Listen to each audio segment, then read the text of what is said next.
السلام علیکم ناظرین، آپ دیکھ رہے ہیں دارالعلوم انسٹیٹیوٹ. میں ہوں محمد اویس محمدی سے موجود ہیں. کر سب سے آج ہم کویشچن کریں گے، خواب کے اندر انسان اگر حج کر رہا ہے خود یا کسی کو دیکھ رہا ہے یا حج دیکھ رہا ہے تو اس کی کیا تعبیر ہے، کیا علامات ہیں؟ آج ہم شخص سے پوچھیں گے. السلام وعلیکم السلام ورحمۃ اللہ وبرکاتہ. الحمدللہ وحدہ والصلاۃ والسلام علی من لا نبی بعد. اما بعد فاعوذ باللہ من الشیطان الرجیم. بسم اللہ الرحمن الرحیم. بس بھائی، خواب کے اندر انسان حج کر رہا ہے، دینی معاملات کے اندر اللہ تعالیٰ اس کو سرخ روئی عطا کرے گا.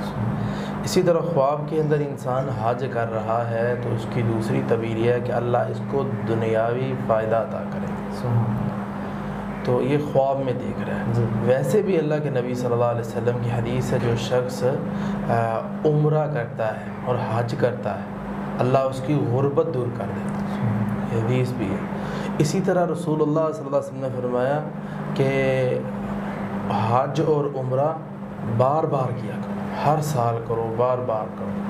تو اسی طرح خواب کے اندر انسان دیکھ رہا ہے کہ وہ کسی حاجی سے ملاقات کر رہا ہے جو حج کر کے آیا ہے، تو اللہ تعالیٰ اس کو عیش دنیا کی دے گا اور اس کی دل کی مراد پوری کر دے گا. لیکن اس کی ایک تعبیر نیگیٹو بھی ہے، وہ دل کی بیماری کی طرف بھی اشارہ ہے اس میں.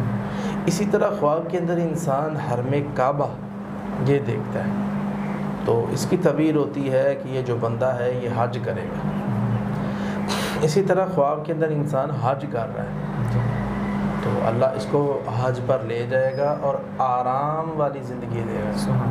اس طرح خواب کے اندر انسان حج کر رہا ہے یا طواف کر رہا ہے تو اس کی اللہ تعالیٰ بیماریاں دور کرے گا، اس کو شفا عطا کرے گا. اسی طرح اگر انسان خواب کے اندر حج کر رہا ہے یا طواف کر رہا ہے، اگر تو بیمار ہے تو اللہ اس کو شفا عطا کرے. ایک یہ ہے کہ خواب کے اندر انسان اکیلا طواف کر رہا ہے تو یہ اللہ تعالیٰ کی رحمت کا مستحق ہو جائے گا، اللہ اس کے اوپر اپنی رحمت کرے گا. اسی طرح خواب کے اندر انسان حج پر جاتا ہے تو یہ عادل بادشاہ کی زیارت کرے گا. خواب میں اس نے یہ دیکھ رہا ہے کہ میں حج کرنے جا رہا ہوں تو کسی نیک اور منصف اور عادل بادشاہ اس کی زیارت کرے گا، اللہ اس کو زیارت نصیب فرمائے گا. اور آخر پہ میں حج کرنے کے لیے وظیفہ ڈسکس کرتا ہوں. تو وظیفہ یہ ہے کہ جو شخص یہ پڑھتا ہے قرآن مجید کی آیت وَأَرِنَا مَنَاسِكَنَا وَتُبْ عَلَيْنَا إِنَّكَ أَنْتَ التَّوَّابُ الرَّحِيمُ، اس کو پڑھتا رہتا ہے، اس بندے کو اللہ اسی سال ضرور حج پہ لے کے جائے انشاءاللہ. بہت شکریہ جی. ناظرین، اگلے پروگرام میں پھر حاضر ہوں گے. ہمیں اجازت دیجیے. اللہ حافظ. قد صدقت الرؤيا إنا كذلك نجزي